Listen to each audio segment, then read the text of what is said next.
So ரீசெண்டாவே இப்ப என்ன ஆகுதுன்னா, இப்ப ஃபில்ம் இண்டஸ்ட்ரியில நாம வந்து ஒரு ப்ரொடியூசர் கிட்ட போறோம்னா, இப்பலாம் வந்து ஸ்கிரிப்ட்டோட வேல்யூ என்ன? நம்ம என்ன பண்ணியிருக்கோம்? நம்மளோட வொர்க் என்ன? அப்படிங்கிறத கேட்கறதுக்கு முன்னாடி, அவங்க கேட்கிற ஃபர்ஸ்ட் கேள்வி, "உங்களுக்கு எத்தன ஃபாலோவர்ஸ் இருக்கு?" அப்படின்றது. இது வந்து நான் தப்புன்னு நான் சொல்லல. பட் இப்படிதான் இருக்கு. இதுதான் சிச்சுவேஷன். ஸோ ரீசென்ட்டா கூட நான் வந்து கொஞ்சம் ஆக்டர்ஸோட, ஃபில்ம் இண்டஸ்ட்ரி பீப்பிளோட பேசும்போது, எல்லார்கிட்ட இருந்து வந்த ஒரே ஒரு பொதுவான ஒரு கன்சர்ன், எப்படி ஃபாலோவர்ஸ் ஏத்துறது? நாங்க வந்து கன்டென்ட் கிரியேஷனுக்குள்ள போவோம்னு நாங்க நெனச்சு கூட பார்த்ததில்ல. It's all changed. நிஜமா வந்து நான் ரிக்ரெட் பண்றேன். ஏன்னா நான் Instagram ஓப்பன் பண்ணது வந்து 2014ல. அப்போ இருந்து இப்போ வரைக்குமே நான் வந்து கன்டென்ட்ஸ் போட்டுட்டு இருக்கேன்.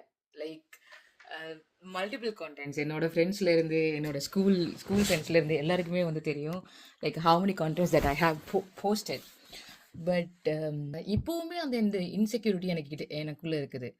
நம்ம வந்து இப்படி கான்டென்ட் போடலாமா? இப்படி யோசிச்சு பண்ணலாமா? அப்படி இப்படி இப்படின்னு நெறைய இன்செக்யூரிட்டீஸ் இருக்குது. நேத்து கூட ஒரு வீடியோ பார்த்தேன். அதுல ஒரு பொண்ணு சொல்லியிருந்துச்சு.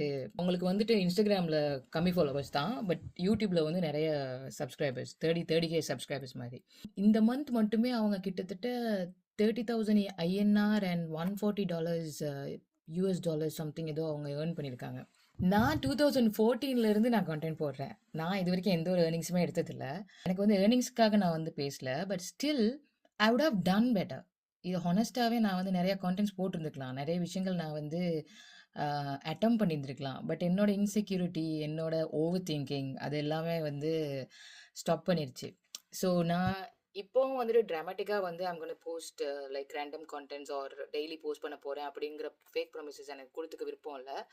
பட் ஸ்டில் இத கொஞ்சம் சீரியஸா எடுத்து பண்ணணும் அப்படின்னு எனக்கு தோணுது. ஏன்னா நான் நெறைய பேருக்கு சொல்லியிருக்கேன். இத சீரியஸா எடுத்து பண்ணுங்க. அண்ட் என்னோட ஜாப்பே அதுதான். Like how to do this அப்படிங்கிறது தான் என்னோட ஜாப்பே.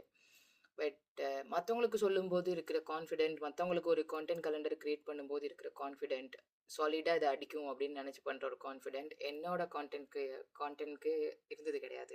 எனக்குன்னு வந்து நான் பண்ணதும் கிடையாது. Because it's always like that. நம்ம நமக்குன்னு யோசிக்கும்போது இட் டசன்ட் வொர்க் அவுட். இல்ல work out in the sense நெறைய கொஸ்டின்ஸ் வரும். பட் மத்தவங்கள வந்து பிராண்ட் பொசிஷன் பண்ணும்போது அந்த கொஸ்டின் வராது. I think everyone should take this serious. இப்போ இருக்க சிச்சுவேஷன் படி. அன்லெஸ் உங்களுக்கு மணி வரும். அப்படி இல்லன்னா உங்களுக்கு கண்டிப்பா ஆப்பர்ச்சுனிட்டீஸ் வரும். At the end of the point உங்களுக்கு வந்து ஏதாச்சும் ஒரு காசு இல்ல, ஒரு கஷ்டமான ஒரு சூழ்நிலை இருக்கிறீங்களன்னா, YouTubeல இருந்து ஒரு $1 வந்தாலுமே you will be able to manage. அந்த $1 கூட குடுக்குறதுக்கு இங்க யாருமே ரெடியா இருக்க மாட்டாங்க. எந்த இன்செக்யூரிட்டி வந்து ஒரு வீடியோ போடுறதுக்கு தடுக்குதோ, அதே இன்செக்யூரிட்டி வந்து பணத்துக்காக வந்து கேட்கும்போதோ, இல்லாட்டி பணம் பணம் அவசியம் இருக்கும்போது, அதே இன்செக்யூரிட்டி வந்து நம்மள இன்னும் கொல்லும். So I